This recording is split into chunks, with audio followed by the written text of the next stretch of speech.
evening. I'll call this meeting to order. And the first thing on the agenda is a presentation from the Future of Lakeway Elementary Lakeway Facilities Advisory Committee. Mr. Ralph Hodgman. You can stay at the mic if you like. Or you're going to... I need the squeezer thing here. Right on the left. Okay. This one here? Get that one. Good evening, everyone. Good evening.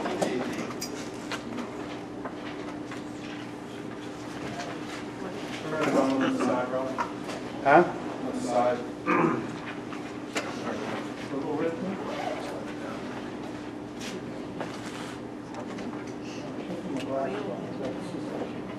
That's okay, good.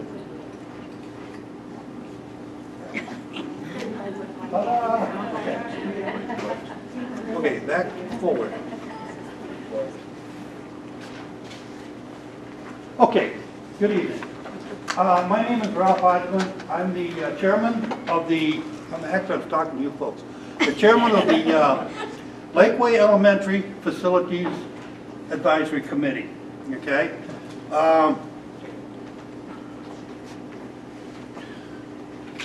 The Littleton School Board established this advisory committee because a number of reports have come out about Lakeway Elementary School and the issues that are involved with Lakeway Elementary School.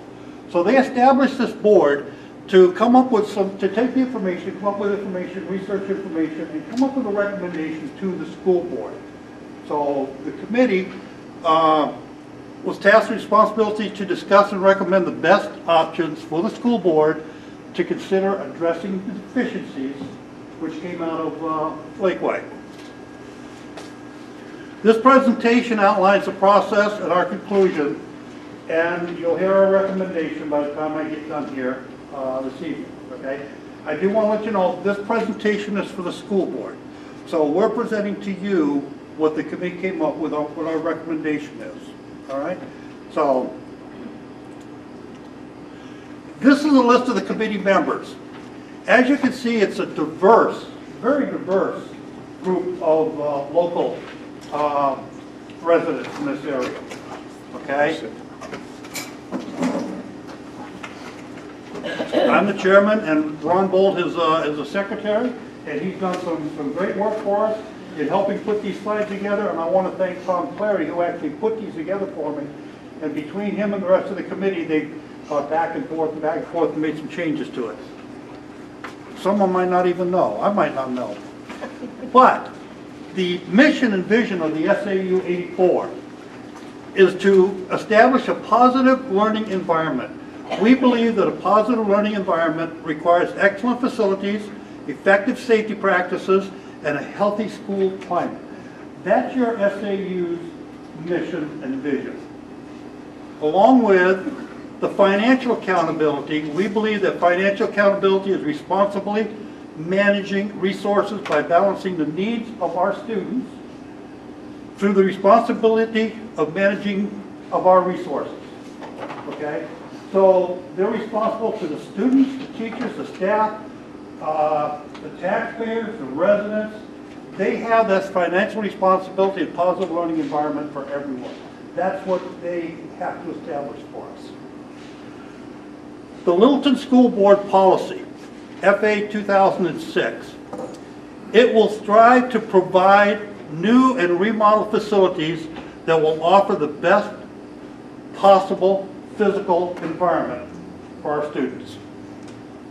Learning and teaching, our students and teachers, okay? They've got to give our students and teachers the best learning environment so our students can learn, move forward, keep moving on, and eventually become citizens of this community and the workforce that this community is going to need in the future. Our dilemma, Lakeway. We got a number of reports that we had to sit down and go through. Lakeway is in dire need of some physical work, okay? There's a lot of issues with it. The committee believes that the best alternative is to build a new building at a new site to meet the Littleton School Board mission, visions, and policies. This is what we're recommending. The committee is recommending that we need a new school and a new site.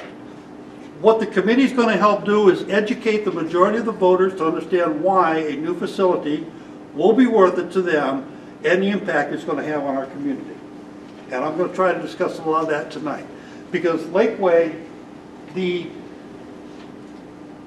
are the documents that we use right here to determine what the needs are for Lakeway.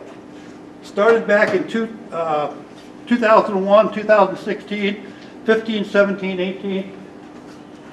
We've been looking at what to do with Lakeway and its inefficiencies, deficiencies, all the way back to 2001. These are engineers. These are engineers and structural engineers and architects that are all telling us the same thing. That building is in dire need of a lot of issues. The Warren Street architects, the last one down there, Lakeway Elementary School Building Needs Assessment Study dated July 1st, 2018, which is the one that was the document that we used as our guiding light. That document stated that there were 21 areas of needs at Lakeway with over 80 actual individual needs. 21 different areas with 80 needs that had to be addressed at Lakeway as quickly as possible. So those are our qualifying documents that we were using. Warren Street Architects, in their report, they came up with 3 options for the committee to look at. Okay? The first one, majority renovations and additions done in 1 year. So what would happen is, at the end of the summer, when school lets out, the construction company would come in, and they'd spend that summer, all school year, and the next summer, remodeling and rebuilding and putting on new additions to the elementary school. Okay? That was option 1. Option 2 was major renovations done over a 5-year period. So for every summer, the construction crews would come in, and they'd do what they had to do for that particular year, and then the next year they'd come back, and the next year they'd come back for 5 to 6 years. That was option number 2. And option number 3 was to construct a new school and new location. Now that comes into about $19 million, a new school and a new location, but I'm going to show you here in a while why that $19 million really isn't a true number. Okay, I'm going to explain that to you. But these were the 3 options that the committee had to sit down and go through. And we spent a lot of time talking about these 3 options and what's in the best interest of the students, the teachers, the staff, and of course, the residents and taxpayers. Lakeway needs replacement or major renovations in order to be safe, continue to meet the needs of your students, staff, and community, and fulfill the stated mission of your school board. There's a number of reasons here. I like to see them all at once. Oops, too far. There's a number of reasons why we recommend replacing the school. All right? One of them is that building is 70 years old. It was built in 1950. It's 70 years old. It's got a lot of structure. It's got some structural issues. It's got some second floor joist issues. There's a number of issues on it, but it's a 70-year-old building. It's not a historic or town center. It's not one of the most attractive buildings we have in town. It's not something that people drive by and say, wow, that's different. What a community this must be. Okay, it's really just a building that's 70 years old. The energy efficient in that building, efficiency is very, very poor. Every classroom has its own little ventilating system. And they've been breaking down. And we've been replacing them. The school board's been doing a good job keeping them running, replacing them. But then they replace one, another one breaks down. And what happens is that affects the cooling, the heating, and the ventilation. So the teachers are basically fighting the elements that they need to be able to teach the students in. So the teachers are concerned, first of all, with, is this a good, clean classroom today? Can I have my kids come in here and feel safe? Are we going to be cool? Are we going to be hot? Are we not going to have ventilation? Are we going to be spreading our colds all over the place to each other? The teachers are worrying about that and less about the lesson plan for the kids for that day. Okay, and that's because it's a 70-year-old building. The energy efficiency is very poor, causing excessive cost to maintain. Safety and security codes are not up to state codes at this point. Okay, one of the recommendations is to, when you go into the elementary school, the front door, that front door, that front area where the kids go in, the people in that office don't have visibility of the whole school. They can see what's in that little office area, but they can't really see what's going on anywhere else in the school, and that's a safety issue for the kids and for the staff. Okay? So there's a number of safety security issues that are not up to state code. These are the reasons why we recommend replacing the school, for those reasons. The 70-year-old building is worn out. It's basically worn out. The floors are worn out. They kind of wobble up and down. It's like when you're walking on the second floor, you think you're going like, that's the way the floors are. You think you're going up and down on some kind of a roller coaster, just walking down there. What is that? You walked away. What did I hit? Here we go.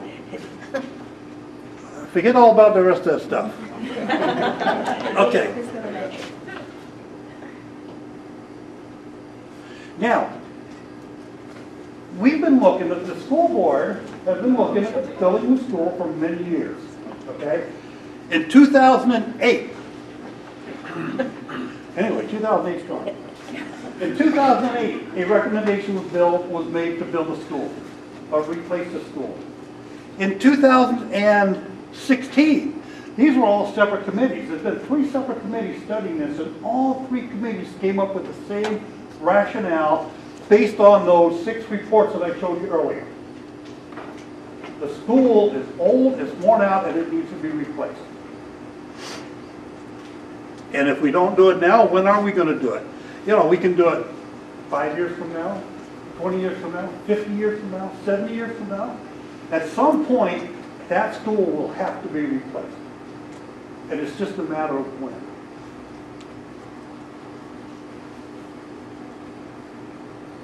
Oh, there we go. 2008, same conclusion. The cost of renovating a school is very expensive. One more? Yeah. Okay. Renovating that school is going to be extremely expensive. All right?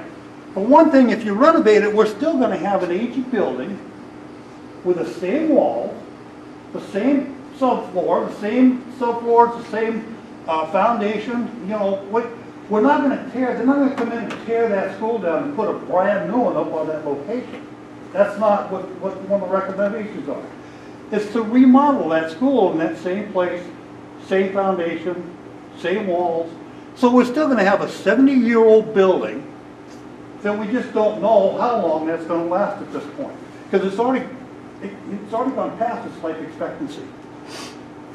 We will still be located on a very busy highway creating safety issues. Some of you know that at one point there was a kid hit on that crosswalk going to the school. I've seen it out there because I used to go back and forth to Norton Company when I was working. People are not paying attention. They drive right through there as fast as they can, as quickly as they can get through there. They don't pay attention to the guard, the signs, or anything. They're just driving through. Okay? A very poor highway creating safety issues. All right? We still do not have sufficient parking, and we'll still have to rent space for the teachers to be able to park. We have to rent all the spaces now for the teachers because they just don't have enough spaces. We're still going to have that issue if we renovate. We still are not able to provide the safety that a new school would afford us. Okay? Like I said, they're not going to build a school from all the way up and all the way down. They're going to replace windows, they're going to replace doors. But it's not going to be the full green school or safe school that we would have if we built a brand new one. We're still going to have safety issues in that school. We're going to lose some of the current playground space. If we renovate that school, one of the thoughts is to put the bus lanes out back so that we're loading and unloading buses out back. Also, by state law, the gymnasium and the cafeteria are both undersized, okay? And they need to be enlarged. So what's gonna happen when we enlarge them out to the back, and now we're taking up more space, and we're gonna put the buses out back, we're gonna take away some playground space. The kids are gonna lose some of that. And some of you already know there's not a lot of playground space out there now. Student-teacher disruptions will be certain if we renovate. Remember I said if we do it over a 6-year period, they'll come in at the beginning of summer, and then by the beginning of the next school year, they're supposed to be out of there? Not necessarily. It all depends upon how much they have to get done in that year. They may still be there for a while after the kids come back to school. So we're going to have construction going on while kids are in school. Okay, and if the gym doesn't get fully finished the first year, it could be closed down for a couple of months after we start school. You're going to have certain interruptions for the students and the teachers if we renovate the old school instead of building a new one. So the cost of renovating is extremely high. There's certain intangible benefits for the new school, okay? In the reports I gave you, I outlined some of the directors of some of these institutions that have said, and they've specifically said, that a new school environment, kids learn at a much faster, better pace, and their standardized scores are higher. Learning, better level of education as indicated by higher scores on standardized testing. Safety, better safety for children and staff both in natural disasters and especially with violence from outside the school. Okay? We build a new school, we build it for safety and security. We know where to put the engineers will know where to put the front office so that they've got access both directions, backwards, forward. They'll be able to see everything that's going on. Okay? If we renovate, I know we'll probably repair the security systems, the electronic security systems, repair them. I don't know if we'll replace them or not. The fire alarm system at Lakeway right now, by the way, is antiquated and out of date. It works, but it's antiquated and out of date. So we'll probably have to do something about that. I don't know if they're going to replace it or repair it. But renovations are extremely high, and we're not necessarily going to have a full safety building. Health. At a new school, better health for students and staff, better self-esteem, leading to better lives and less sick days. Can you imagine having an elementary school where you don't have to worry about the ventilation and the heating and the cooling, and the kid back here is getting sick, and all of a sudden the kid over in this corner is getting sick because the germs are just going around in circles? Okay? A new school will give us that better health environment. You'll have the cooling, the environmental issues. They'll all be green, much greener than they will be even if we renovate at Lakeway. Less opportunity and inclination for illegal drug use due to better self-esteem and pride of school. You know, the kids at Lakeway right now, they call it Lakeway Pride, or Littleton Pride, right? Littleton Pride. They're proud of their school. They really are. They're proud of it.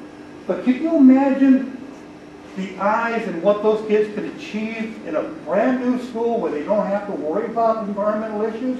If they could achieve what they're achieving now in an old school, to keep breaking down on them, imagine what they can achieve in a brand new school. That's where that better self-esteem and pride of school comes in. Better image for the community in attracting new families to the area. Some of you have told me, some of the residents in this town, and I've heard this from other people, I didn't move to Littleton because I don't like that elementary school. It's not attractive. And it's really not. When you drive by it out front, you see that big brown stuff up on top, and it's not an attractive school. And I've had people tell me that they're not moving here. They're coming here to work, but they're not moving here because the elementary school just is not an attractive school. Okay? So we'll attract new families. With a new school, we can attract new families. Also, the town needs to start recognizing, taking a look at building affordable housing. If we can build affordable housing in this town and have an attractive elementary school that people are going to enjoy, they will come here. They'll come and they'll play and they'll live, right here in Littleton. The community. When utilized with Littleton Parks and Recreation, better physical health and emotional health for children and seniors. Overall better community health. We're looking, we haven't come up with a plan yet for the exact property. Greenwood Acres is one right up the road here that we've been thinking about. It's 27 acres.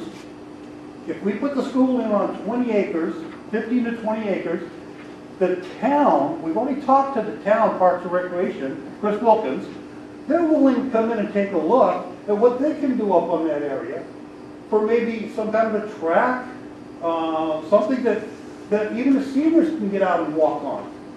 Remy Park has done a great job over the years, but that walking track they got, it goes downhill and uphill and curves, and it's really hard for some of the seniors to get out there and walk around Remy Park.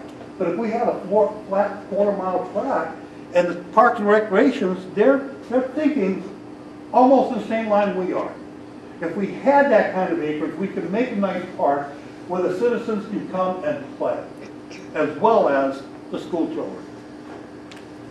Those are tangible benefits.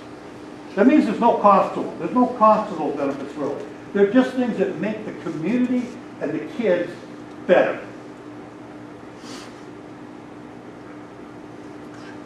TenYear Vision. All right. The committee's recommending a new school, but we're not recommending to just build a school and get it over and done with. What we're looking at is a 10-year vision. Create a multi-purpose town property site consisting of 20 acres or more. Greenwood Acres meets this. In that site, there could be the new elementary school. There could be after-hours activities, locations for after-hours activities. Right now, a lot of our kids go over to Lisbon, to the Boys and Girls Club, over to Lisbon. Wouldn't it be nice if we could set up some kind of after-hours activities right here within our own little community?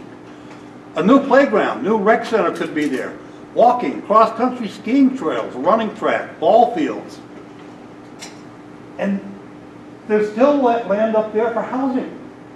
There's still enough land up there when we put a new school in to be able to build affordable housing that's going to bring in young families to work and live in this community. And bring the kids up, bring the kids in and see some of that school population grow. And then other possible future community needs. We're looking at a 10-year plan. And what we're doing and how we're doing that is, I'm going to read off this one. The acquisition of land, okay, I hear something. Okay. The acquisition of land, I missed a slide in there somewhere. Next slide. All right, here we go. This is kind of what we're looking at, all right? Greenwood Acres is only one site we're looking at. We're actually looking right now and still considering two separate sites. Greenwood Acres is one of them. But it's close to the high school, it's close to the middle school, it's close to the SAU offices.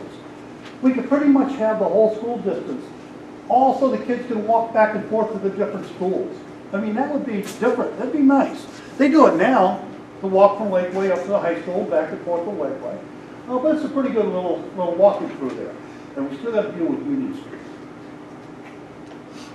Access to land is easier than other sites. Greenwood Acres up here, if you drive at the end of the road, you drive out into Greenwood Acres, it's flat on both sides. So the access is there. The road can go down over the back side of it. There's four places you can bring roads into that property. So it's easy access. Construction needs, when I say they appear to be easier, most of the places we looked at are hilly. Okay? But what do you have when you have hills? You've got granite ledges. So you got a hill here, you got granite ledge, you got to dig through, you got to flatten it down, make everything flat. Out here it's already flat. There may be granite in there, but it would be a lot easier to build on that granite than it would be on a hilly granite area. I'm hitting something. Yeah, you're hitting the button on the bottom. Okay. That's okay. We got it. And a study will be, yeah, okay. I'm sorry. This is new technology to me. I'm tired, remember?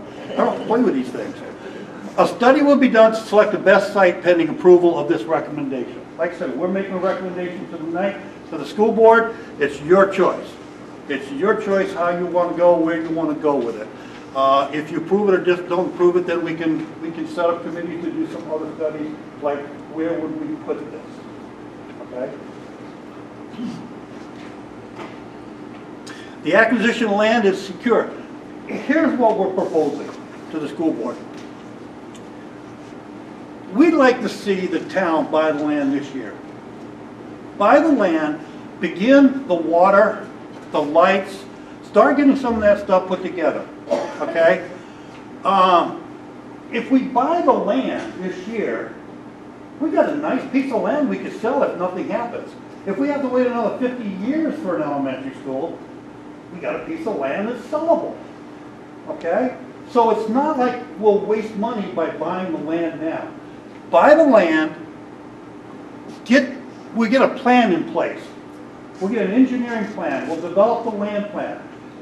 Here's what we're hearing, that school aid may be coming back in 21, 22 sometime.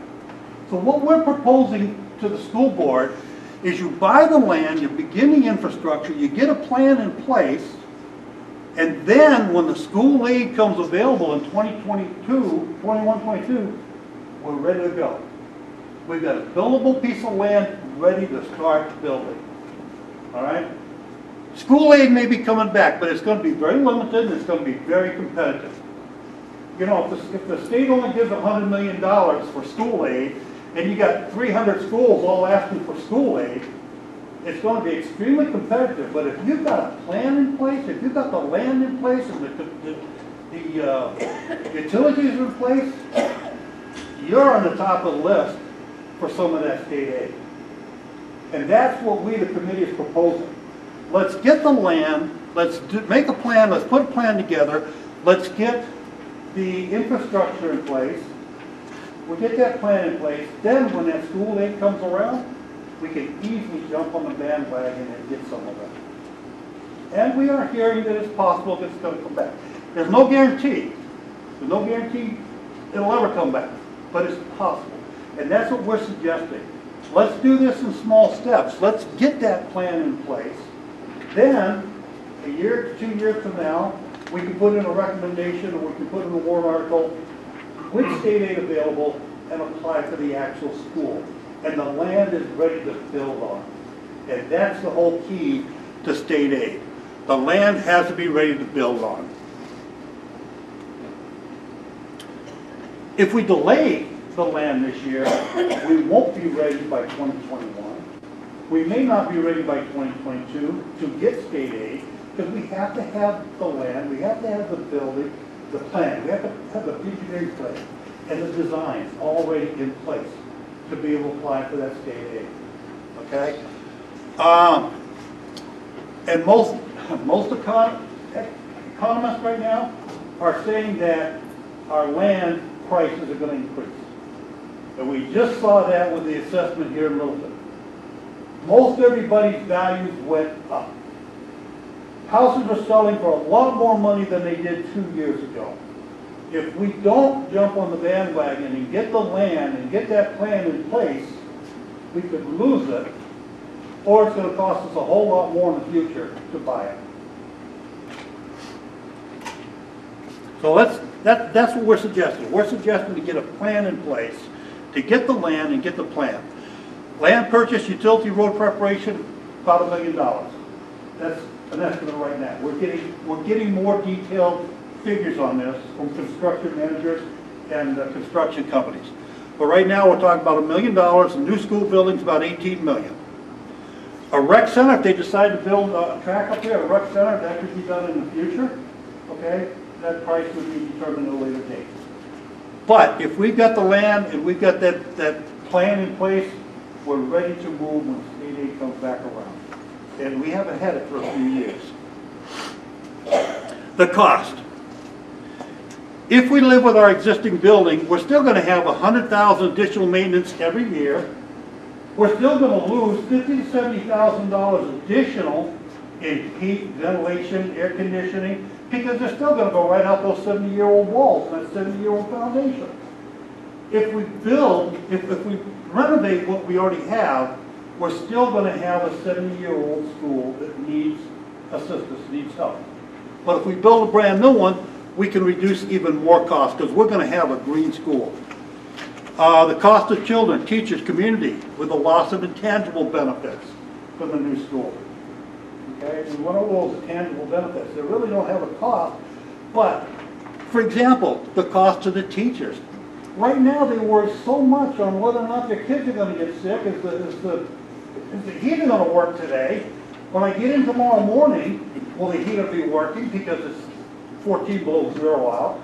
The teachers worry about that more right now than they do on their lesson plans, and they shouldn't be having to do that. And they won't have to with a green building. There's still a risk of fire, lack of storage, which leads to flammable materials, which are stored underneath the stairs, serious failure of the roofs, boilers, heating system.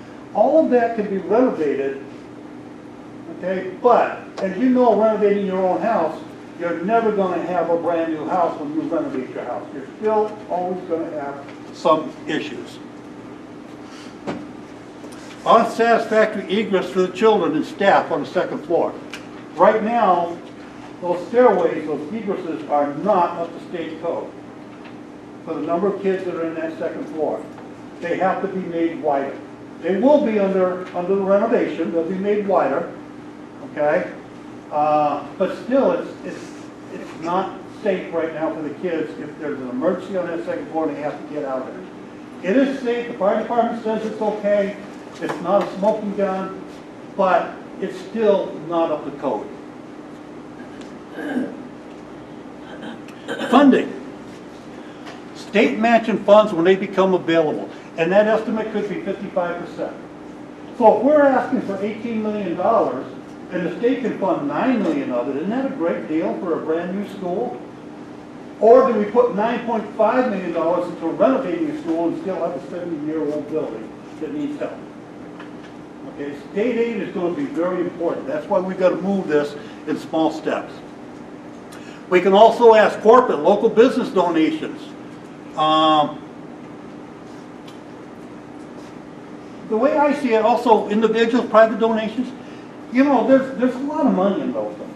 If businesses or private donors want to donate $4 million, we get $4 million out of private donations for the school, that drops the cost of the new school down to what?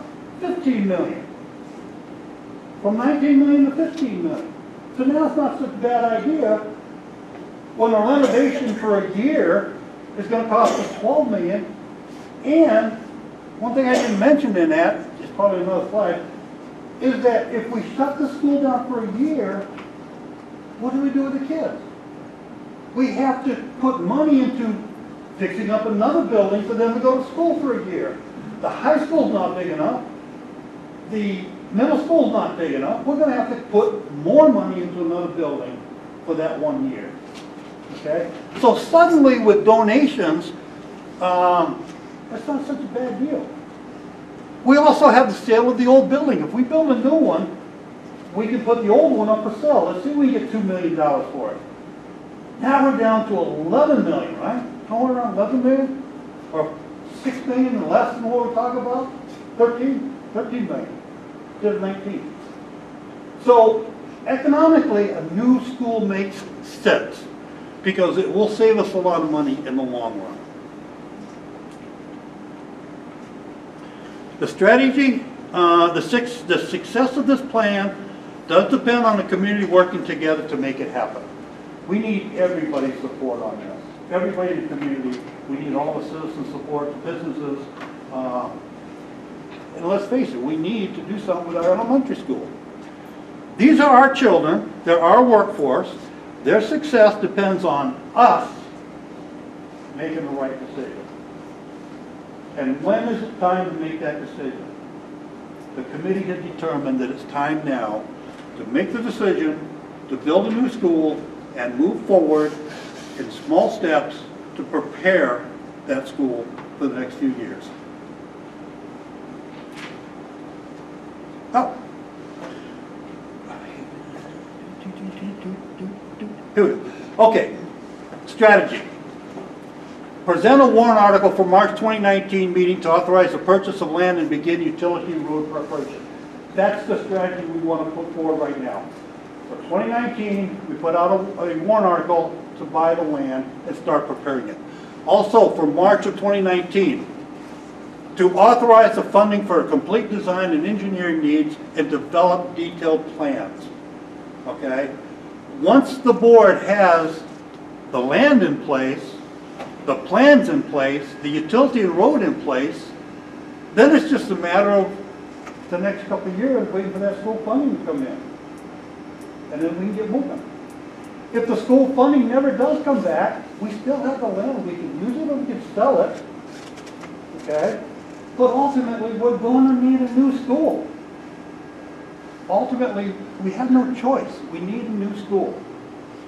Especially if you read that Warren Street architecture report and you look at all the deficiencies that school has available.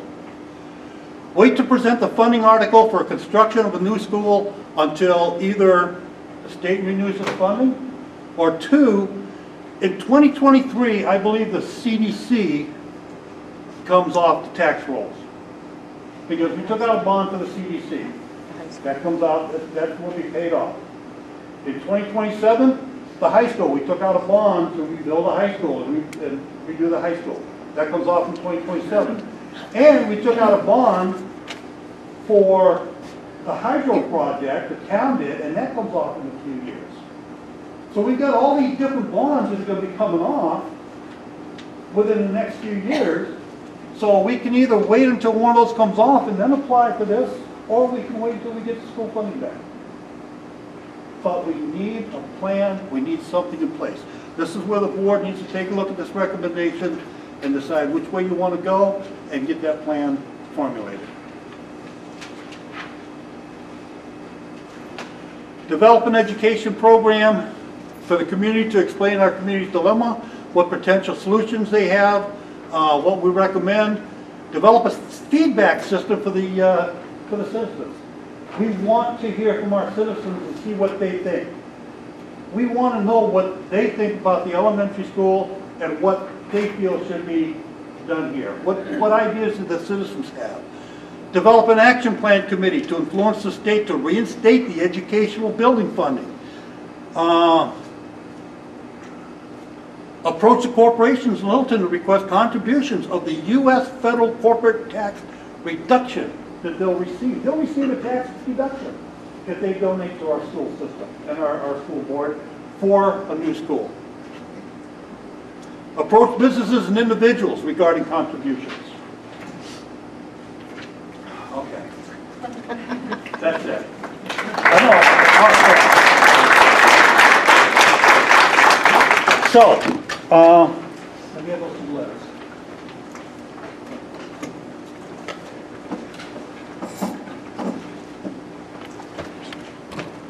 Here are 2 copies of the official recommendation. They're signed by me as the chairman. Thank you very much. And they're now in your hands to take a look at and decide what you want to do with it. Thank you. Thank you, Ralph. Does anybody have any questions? Anybody, the board have any questions? And a comment, you did a great job, you were very thorough, and you treated it with all professionalism. That's great. Thank you. Yeah. The committee All of did a us great have job. that. The committee did an excellent job. Okay, and I talk fast, Is yes. the Greenwood, is that off Elm Street? It's off at the end of Oak Hill Avenue right here. You keep going right to the end. Okay. And it's right there, all that flat land out there. If you go down on the other side, it goes down to Far Hill. Okay. It also comes out on, what's the name of it? Yeah. Tuck You know, Lane. where'd they go? Tuck Lane. Tuck Lane. Tuck Lane. Gotcha. Okay? But it's not the only one we're looking at currently. We're all looking at some other ones. Any other questions? Okay, thank you. Thank you, you. Rob. Thank you very much. Good luck on your decision. Thank you. Thank you to the committee for all the work. Yes, thank you very much. Is the board ready to make a decision with their recommendation? Do you want these papers?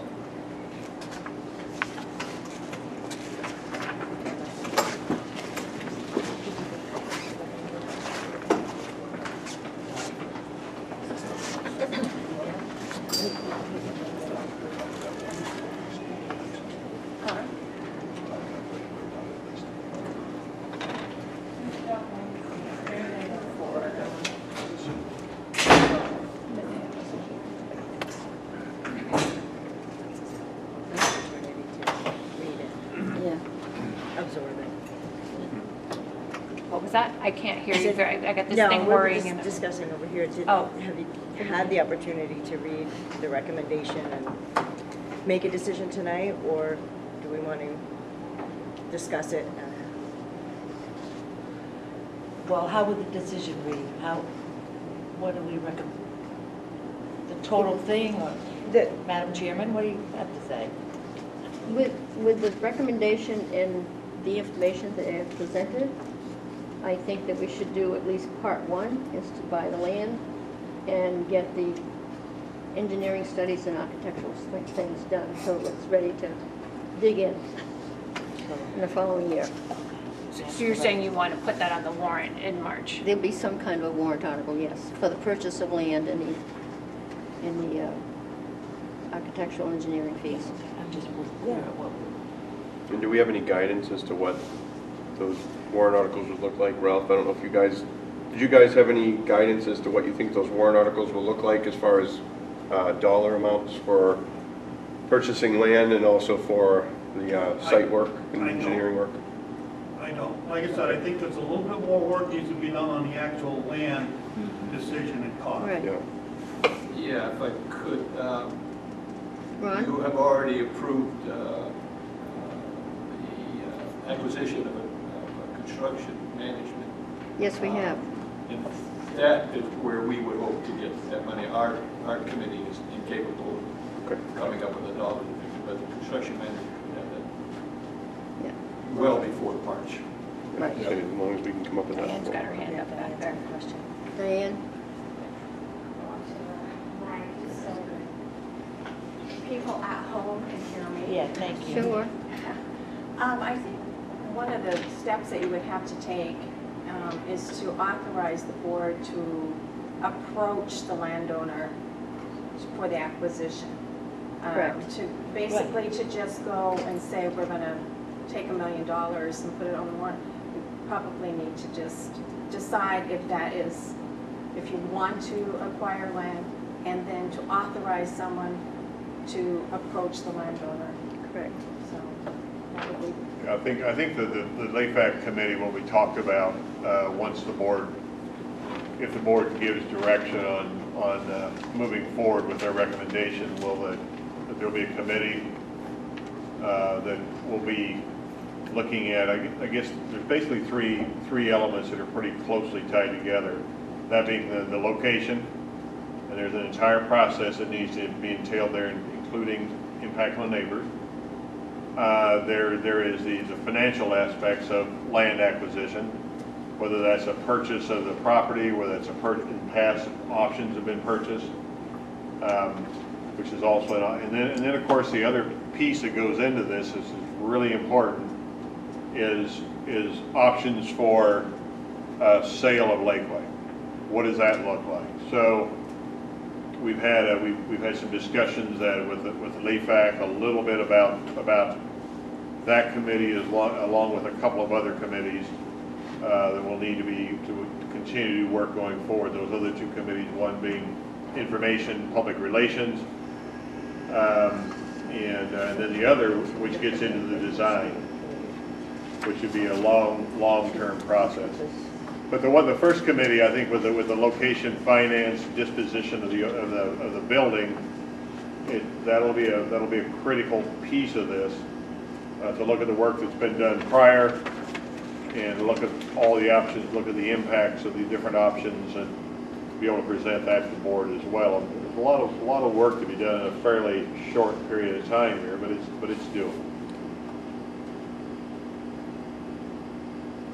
So my understanding is that the recommendation of the Lakeway Facility Advisory Committee is to recommend the construction of a new elementary school and to first present a warrant article for the purchase of land, which is to be determined, for school and multipurpose community development, and second, present a warrant article for engineering and design costs. So yes, that's going to take a little time, but my understanding is that the committee will be forming another site committee to see where we go with that. But that's what the board's motion will have to be.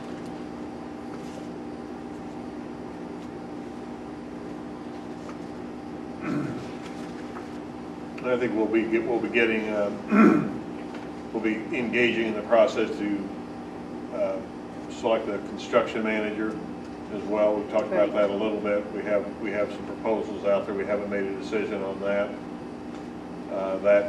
That individual will also give us, the board, I think, some very good input and feedback as to which direction we should go. So I know we're under a bit of a time crunch, but I'm not really sold or sure that we have to vote on anything tonight. yeah, I don't. I think that we take what we've just received from the committee. Yep. Okay, And we digest it over the next 2 weeks, and then we still have the construction company to settle on. And I think until we make those decisions, it doesn't make sense to do any type of formal vote tonight on anything, because the only thing I can think of that we would vote for was that we accept the committee's recommendation, but I think it was pretty well laid out to us. That I don't necessarily think we're countering that in any way. I think we just need to now take the next step as a board, which then will take formal votes to select a construction firm to Right. start developing plans for warrant articles. So in my opinion, I don't think it requires any type of vote tonight. I think that the presentation was excellent. It gave us a lot of information that we needed. It was a good opportunity to go out to the town, but I think at this point, I don't see how, I'm not quite sure what we would vote on tonight. okay.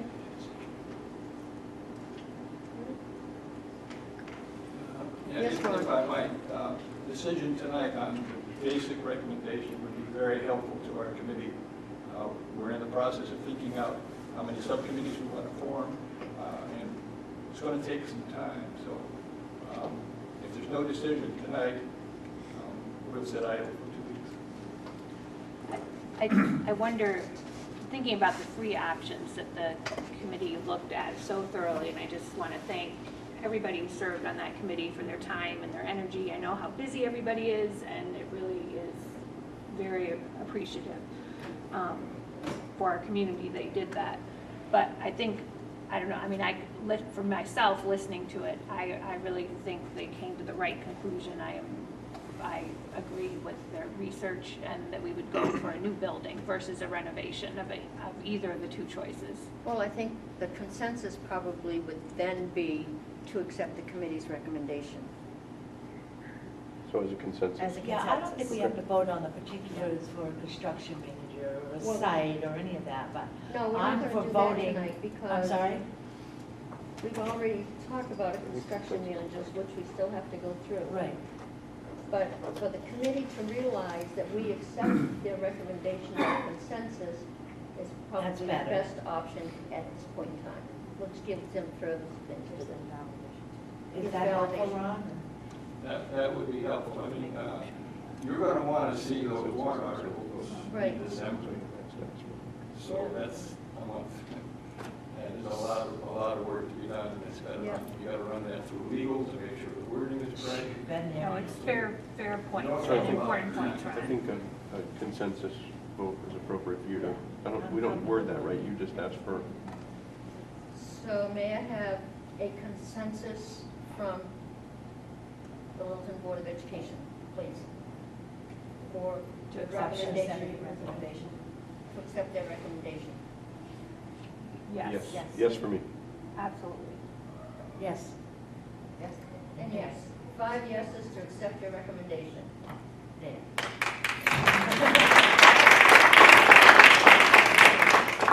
Okay, is there any other public input at this point in time? Feel free. Okay.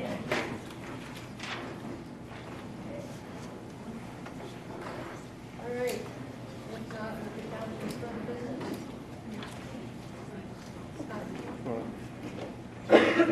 Oh, you want us to vote together? Kyle, anything else? No, I don't think so. I think I wanted him here just in case there were questions from the public and give any support. It was a short stay for a bit of a trip, but you like coming to Littleton, I know you do. I guess just an update on when you will be talking about construction management before that. Yeah. I'll be in touch. I need direction from the board as to whom they want us to interview. Yeah, and I should be able to get that to you, John.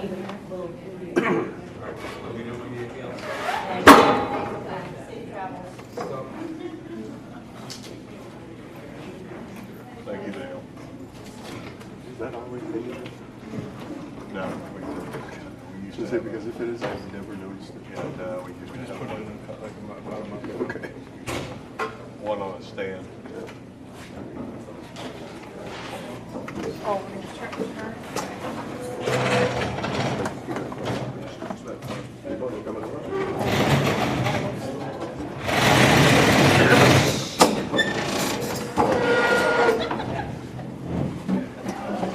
You got enough room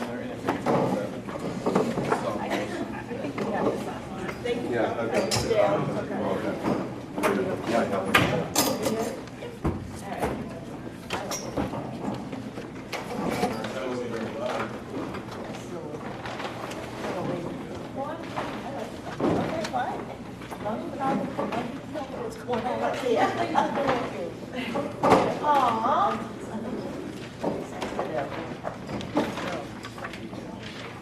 Well, you did. Okay, next thing on the agenda is the approval of the October 15th school board meeting. Do I hear a motion? So moved. Second? Any errors, corrections, or omissions? Hearing none, all in favor? Aye. Motion carries. A motion to accept the October 22nd school board work session. So moved. Second. Any errors, corrections, or omissions? Hearing none, all in favor? Aye. Motion carries. A motion to accept the minutes of the October 29th school board work session. So moved. Second. Any errors, corrections, or omissions? Hearing none, all in favor? Aye. Motion carries. The manifests are up for budget updates for 2018-19. Is that you? Yep, just a little bit, and we've talked about this a little bit. You know, we're coming, the 2018-19 budget it was an adjusted budget. As you know, if you remember that our budget was reduced $300,000 last year through the Liberty recession, and so we worked to make cuts. We made personnel cuts. We reduced the number of paraprofessionals, reduced a teaching position.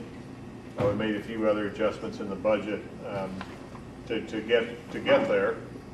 And we come into the school year and we're in pretty decent shape, but unfortunately things do happen. And I know that it's always a struggle when we put together a budget to give enough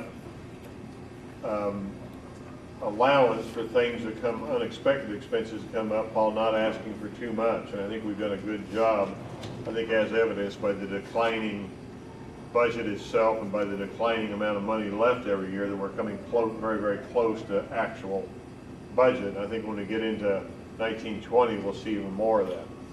Now, having said all that, 18-19, we have at this point in the neighborhood of $150,000 of unanticipated expenses, and this is due to some of the services and support that we need to give to students.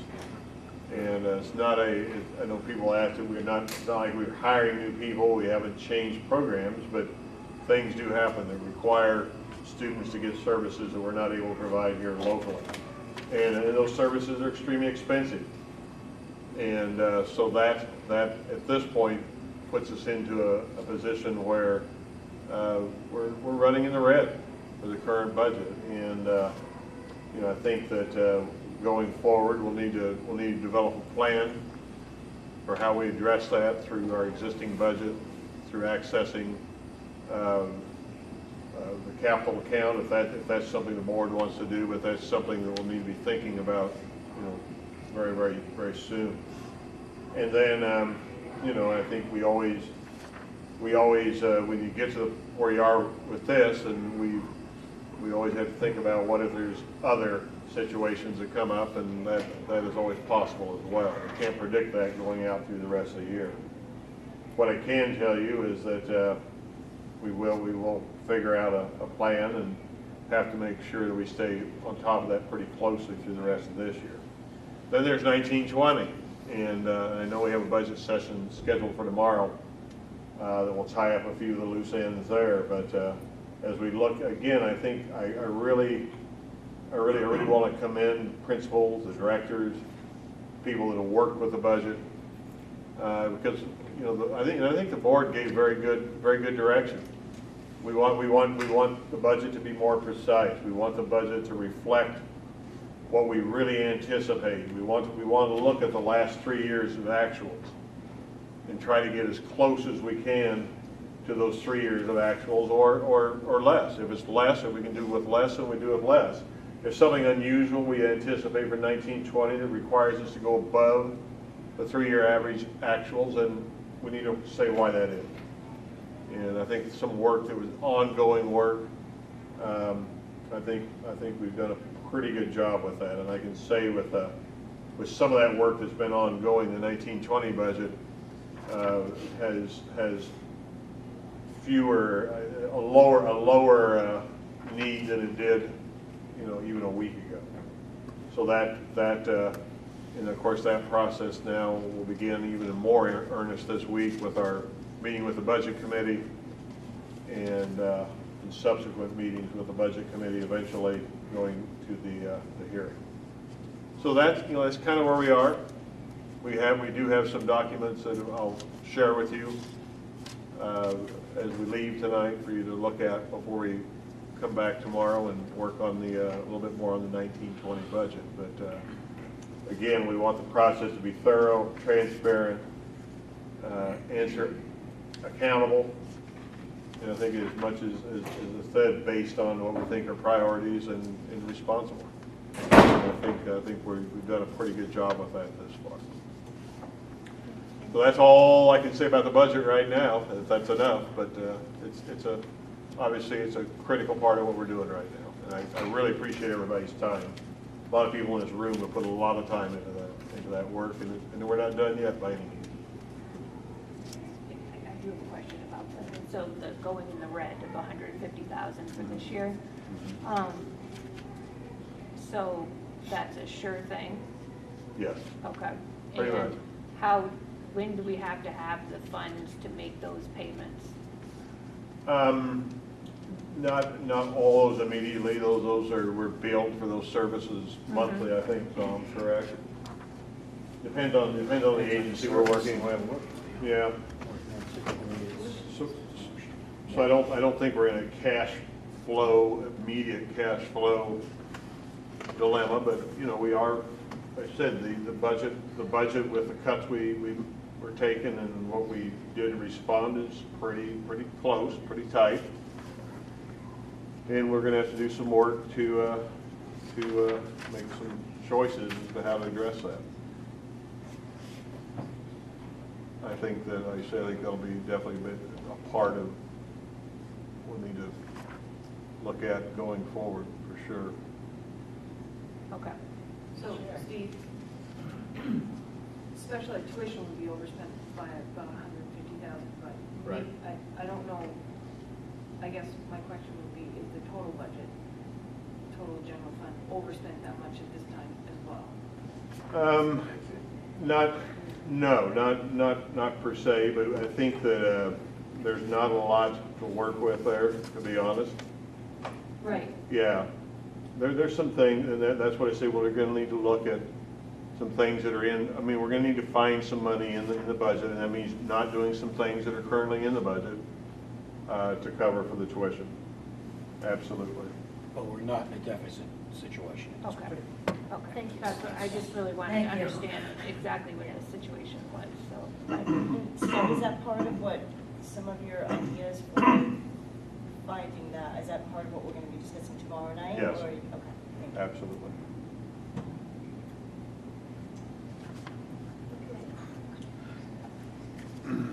Next item on the agenda is personnel. Do you have a report or?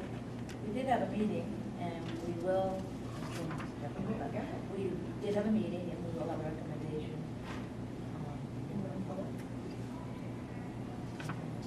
Yep. Okay, Facilities Committee. Last Friday, we had a meeting, and regarding the infrastructure fund, the following items are complete: the radios, the security cameras, the Lakeway exterior door safety film, and the stairs at the Lakeway portables. The Littleton Academy window replacements will be done by March of 2019. It has been requested that as soon as the purchase orders have been completed and paid, that they be sent to the state for the 80% reimbursement.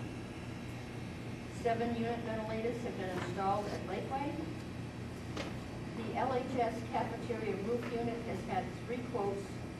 However, warranties are to be checked on 2 of the quotes. Blinds for the science room at LHS and the Academy are in the 2019-20 budget. The rock walls here at LHS are deteriorating in the middle of them, and I guess we all have pictures tonight. And they saw the time pushing forward, perhaps into the Parking lot. the parking lot. It is suggested that we need to have an engineer review the situation and obtain quotes for the repair, because I think that's going to be a high cost. Regarding asbestos removal at LHS, this should be placed in the operating budget annually until it is all removed. Now, we know we have a few leaks, patchworks on LES roof, and I think we also need to find out where the water is running in from, because it's not just necessarily where those leaks are, but drainage part. So somehow we'll have to figure that one out. Did that show up on the It showed up. scans? Yeah. Well, it showed up on the scan, but even as recent as today, we've had some more issues with Is the water coming into the building in places like where, just out of curiosity? the K-wing. All of the classrooms in the K-wing, and right, I don't know if you're familiar with which room is which, but if you come in the loop door, you go straight to the first corner. That hallway in between Betsy's and Laura Reed's room is wet.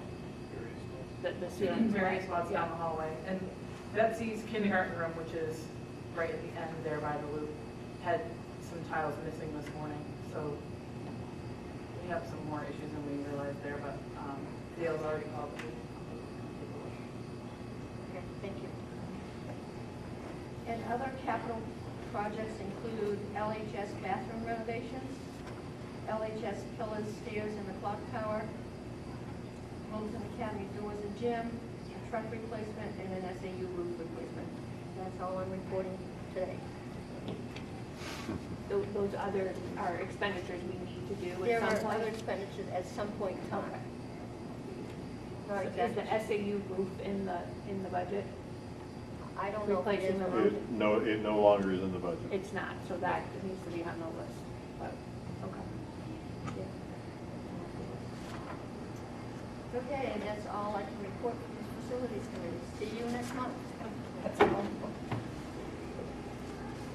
Policies. 7 policies. That we looked at. Hey, girl. Yeah. Busy week. Did everyone have time to look over the changes in red? Just to go through real quick, ILBAA, high school graduation competencies. Jen requested that we bring that back, and we just changed some of the wording to update and reflect what we're actually asking for rather than mastery. We've got proficiency and changing standards to competencies. That's good. JICA, student dress code policy. After a bit of discussion back and forth, ultimately the policy committee agreed that caps, hats, and other headgear can be taken out of the policy for now to accommodate those socio-emotional learning issues and those students that really need those things as a comfort. And in looking at a lot of mornings at Lakeway, where the kids are going to be wearing their hats all day, just to keep that consistent throughout both buildings. We're going to take those words out for now. Upon approval of the board,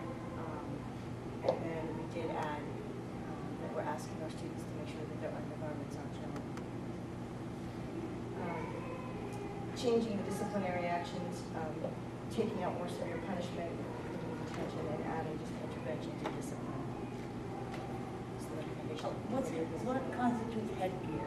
I mean, headgear, can they wear the microphones and have in their ears and stuff like that?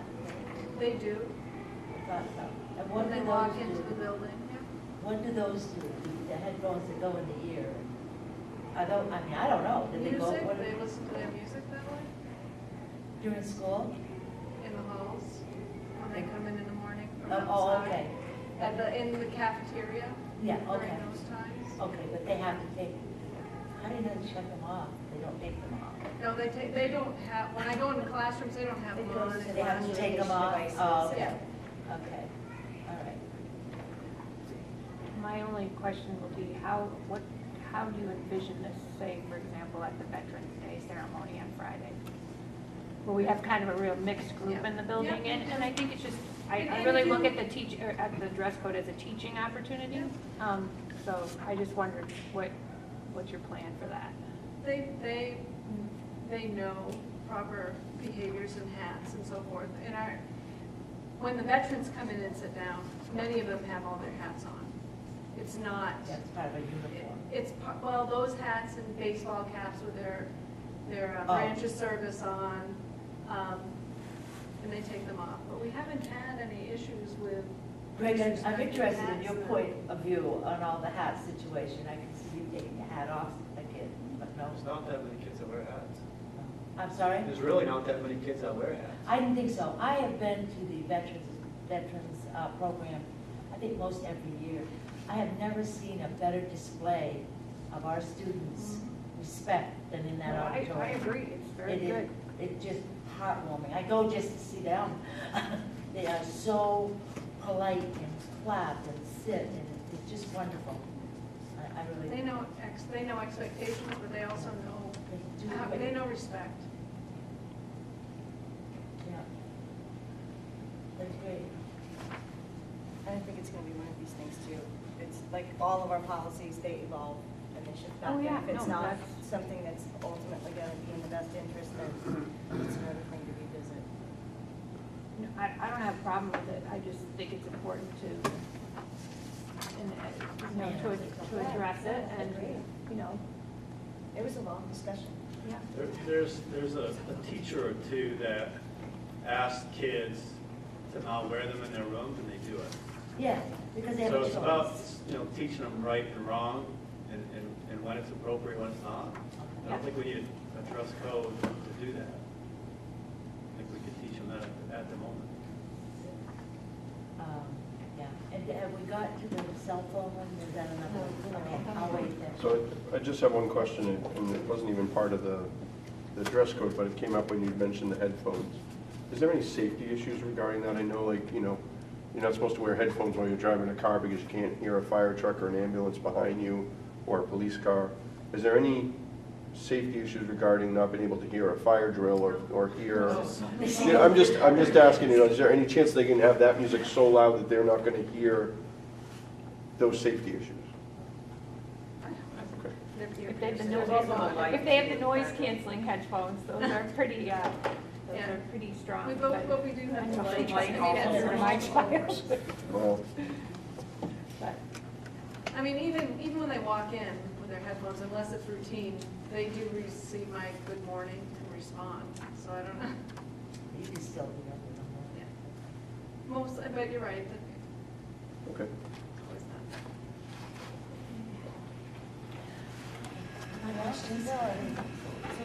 Questions?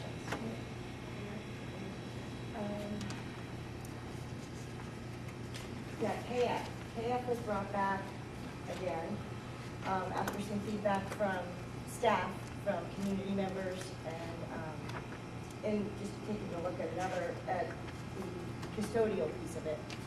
We had some questions about if we have a custodian that stays after hours, and even if you're a nonprofit, should that organization at least pay that hourly custodial fee? And that was something that we, as a policy, we agreed, as a policy committee, we agreed that would be a good policy and consistent with how we're looking at keeping our buildings and allowing the community to utilize our buildings. So both KF and KFR, you're going to see reflect those changes. There's also a small change in number 14 on KFR, assigned to supervise the cleaning and or clearing away. That should be clearing away, not cleaning away. Clearing. So we're going to make that change. And we just clarified the charges of $100 and $175 being a half day, full day, and what constitutes a half day and a full day. Also in line with KF and KFR is KFR2, our form. Again, after getting some feedback, we're adding request for diagrams for setup, and that some areas of the schools will require trained personnel.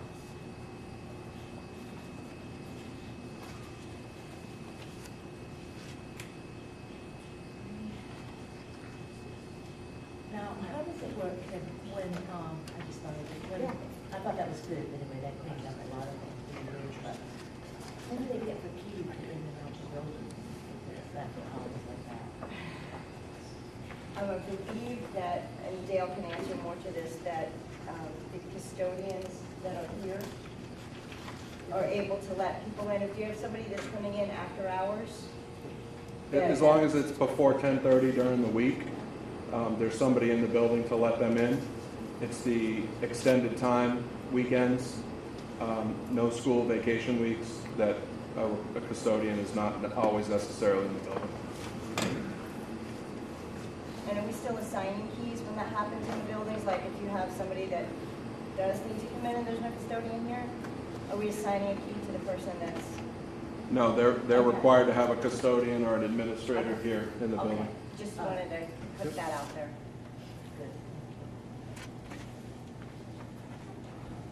And the last two, JICJ, communication devices, and JICJR, procedures for handling communication devices. At one point, all three schools' policies were located on communication devices, and in order to keep things clean, we did a blanket statement of policy and moved all of the other schools, the Daisy Bronson's procedures and the Lakeway Elementary School procedures to the procedures for handling communication devices. JICR, the only major change was taking out the word unauthorized. Since they are taking out the word unauthorized. Yeah, yeah. Since, yeah. So Kim, Yeah. under Lakeway Elementary School, the first sentence, you mentioned cell phones, but you don't mention other communication devices like you do under Daisy Bronson and under the high school. I think there needs to be consistency in what you consider a communication device. I think that elementary kids can easily come to school with an iPod or an iPad as easily as a middle school or high school Tablets kid. and stuff like that. So I just think a That's a good point. consistency of what a communication device is, Okay. and maybe somewhere putting in a definition of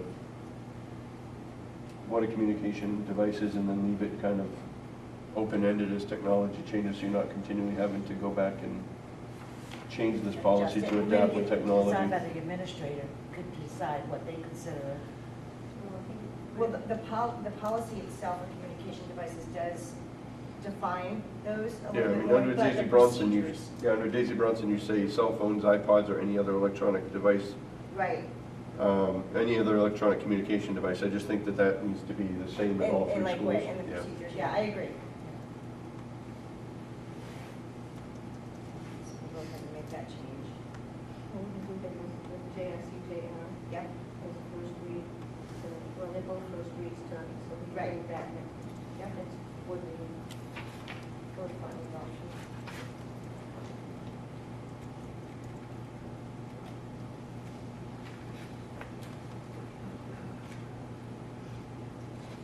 So, if we're okay, entertain a motion for ILBAA as a revised first read and adoption. JICA student dress code will be revised first read and adoption. The KF policies should all be first read and adoption. So moved. Is there a second? Second. All in favor? Aye. Motion carries. So with policy JICJ and procedure JICJR, I would entertain a motion for a first read only. So moved. Is there a second? All in favor? Aye. Motion carries. So policy JICJ and JICJR will come back the next time, Patty, with those revised revisions. Okay. Thank you. Superintendent's Thank you. report? Thank you. Okay, I'll be pretty brief. We've talked a bit tonight already about the budget and a couple other things, but to reiterate a few things, we do have the Veterans Day celebration Friday 1:30, right, Jen? Yep. Be so that in the gymnasium. So that's since coming to Littleton, that's something that I really have appreciated. I really appreciate it. And I think anytime the community can come together and you come into our school and get the opportunity to see the school a little bit and to interact with our students and with our faculty and staff, it's a great thing. So I'm certainly looking forward to seeing the return of our veterans and maybe some new people that will come for this one. But it's a great opportunity, I think, for the community and the school to celebrate those who've given service to our country. We heard the report from our Lakeway Elementary Facilities Advisory Committee. They've had a number of meetings, basically a meeting every couple of weeks since late July. We just gave them more work to do tonight, I'm pretty sure, which is good. I think they're up to it and up for it, and I think they're ready to go. But I think that again, there's obviously a lot of work to be done, a lot of reach out to be done, quite a bit to be done, and not a lot of time. But it's a good step, and I want to thank those people, and especially Ralph, who coming tonight and presenting and doing such a great job with that. It's much appreciated. Mental health team met today. At the end of the day, we meet regularly, and we watched a little short clip of a video called "The Kids We Lose." And at some point we'll have the opportunity to visit, to at least look at that little preview or that clip, and maybe the longer video. Some of us will, but I think unfortunately some of the things we saw in that clip that showing students of trauma and students who've come to school with various needs. What we saw in that video isn't something we haven't experienced here as well with some of our students and some of our families. So that was a bit of a reminder, and I think again something that we're going to certainly share with the board, with the community going forward, as we continue to provide opportunities to talk about the challenges that we have, not to make excuses at all, but to help everybody understand, the students' needs and what we need to help them be successful. And again, we talked about the budget a little bit tonight. First meeting with the budget committee is Thursday, 4 o'clock. And so we're looking forward to beginning our work with the budget committee and our work as we move forward into the budget hearing in January and deliberative February, and of course then the vote of the town meeting in March. So this is the time of year, a lot will be going on, and we know that we'll be all putting a lot of work in, have been putting a lot of work in a lot of these different areas, but certainly work that we'll do well and work with the community and make the best we can of the challenges that we have. And that's my report. So I need a motion to go into non-public. make a motion to enter into non-public session under paragraph 2, section 3 of the RSA 91A:3 of the right to know law for number 3, matters which, if discussed in public, would likely affect adversely the reputation of any person other than a member of the board. That's it. Taking with us the superintendent, the business manager, Patty, anybody else? And high school principal? High school principal. You didn't go for the financial aid I was meeting? gonna go to the financial aid, but Actually, we don't. You can go. if you need me, I'll be there. No. You can go do the financial aid. Tell me what you learned and it'll help me. So we need to vote, right? We need to vote. Made a motion, seconded. Second. All in favor, roll call vote. Greg Cook. Leslie Roberts. Ann Wigan. Kim Wilson. Noah Nelson. Okay, thank you folks. Are we staying Thank here or are we moving? Okay. Okay. I didn't